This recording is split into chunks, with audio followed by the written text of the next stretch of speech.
Hi friends hi friends welcome to our channel welcome to our channel talk of the cinema ఏంట్రా? ఏం లే, imitate చేస్తున్నావా? లేదు, introduction ఇస్తున్నా. నేను ఇస్తున్నా కదా, రోజు నువ్వే ఇస్తున్నావు కదా, ఇవాళ నేను ఇచ్చా. సరే ఇవ్వు.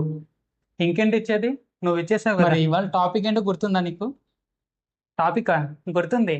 రాక. టైటిల్ ఏమో కేక. పోస్టర్ అదిరిపోయింది కాక. బాగుంది. అదిరిపోయింది అన్న ఫీలింగ్ కలిగింది. మరి నీకు? నాకా? నాకు నచ్చలేదు. ఏది ఇంకోసారేనా? అంటే ఆ పోస్టర్ పై బాగుంది, అదిరిపోయింది అనే వర్డ్స్ నాకు నచ్చలేదు. అవన్నీ కూడా చిన్నవే. ఆ పోస్టర్ ఆ రేంజ్ లో ఉంది. ఫస్ట్ ప్రీలుక్ పోస్టర్ వదిలినప్పుడు అది అసలు మనిషి చేయి కాదంటున్నాను నేను, తెలుసా? నేనైతే హీరోదే అయి ఉంటుందని అనుకున్నాను, కానీ అటు హీరోగా ఇటు జంతువుగా ఉంటాడని అసలు అనుకోలేదు. అసలు అల్లు అర్జున్ కెరీర్ లో ఇలాంటి లుక్స్ లో కనిపిస్తాడని అస్సలు అనుకోలేదు, తెలుసా?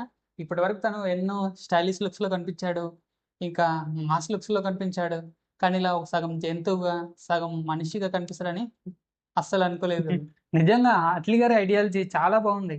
లుక్స్ కూడా చాలా బాగున్నాయి. అసలు ఆ జుట్టు ఉందా లేదా అన్నట్టుగా.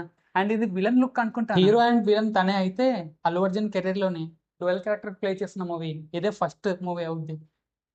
ఇలా హీరో అండ్ విలన్ గా కనిపించిన సినిమాలు ఏవేవి ఉన్నాయి? హీరో అండ్ విలన్ గా డ్యువల్ క్యారెక్టర్స్ ప్లే చేసిన సినిమాలు చాలా ఉన్నాయి. Nani, gentleman, Suriya 24 and Gautam Nanda, Gopichand garu hero and villain గా.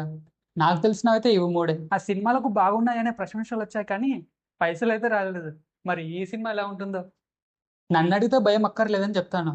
ఎందుకంటే అట్లీ గారి కెరీర్లో ఇప్పటివరకు ఫ్లాప్స్ ఏవి కూడా లేవు. అండ్ తన ఈ స్టోరీని 18 ఇయర్స్ బ్యాకే అనుకున్నాడంట. అలా అప్పటి నుంచి అనుకుంటున్న తన డ్రీమ్ ప్రాజెక్ట్ ఇప్పుడు తీరుతుందని కామెంట్ చేశాడు. అండ్ టైటిల్ కూడా బాగా పెట్టాడు, యూనిక్ గా, రాక అని. తనని ఆ విషయంలో మెచ్చుకోవాలి. ఎందుకంటే రీసెంట్ డేస్ లో మూవీ టైటిల్స్ మేకర్స్ అఫీషియల్ గా అనౌన్స్ చేయడానికంటే ముందే లీక్ అయిపోతున్నాయి. కానీ అట్లీ గారు ఆ లీకేజ్ ఏం లేకుండా కేరింగ్ బాగా తీసుకున్నాడు. అండ్ ఆ టైటిల్ ని కూడా శక్తి మూవీ నుంచి విలన్ నేమ్ ని కాపీ కొట్టారని, ఇంకా లుక్ ని శంకర్ ఐ మూవీ నుంచి కాపీ కొట్టారని చాలా మంది ట్రోల్ చేస్తున్నారు ఇలా. అది ప్రతి మూవీకి ఉండేదే. టైటిల్ ఆ మూవీ నుంచి కాపీ కొట్టారు, లుక్ ని ఈ మూవీ నుంచి కాపీ కొట్టారు అని ట్రోలింగ్ నే పనిగా పెట్టుకున్న వాళ్ళు ఇలాగే కామెంట్ చేస్తారు. లైట్ గా తీసుకో.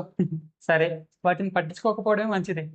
మరి విలన్ లుక్ నే ఇలా చూపించాడు, మరి హీరో లుక్ నే ఎలా చూపిస్తాడో మరి చూద్దాం. నెక్స్ట్ అప్డేట్ ఏమి ఇస్తాడో, ఎప్పుడు ఇస్తాడో అని. సో ఫ్రెండ్స్, మరి రాక టైటిల్ అండ్ పోస్టర్ మీకు ఎలా అనిపించిందో కామెంట్ చేయండి. అండ్ అలాగే వీడియో నచ్చితే లైక్ చేయండి, ఛానల్ని కూడా సబ్స్క్రైబ్ చేయండి ఫ్రెండ్స్. అండ్ ఇలా డ్యూయల్ క్యారెక్టర్స్తో వీడియో చేయడానికి వెనకాల చాలా హార్డ్ వర్క్ ఉంటుంది.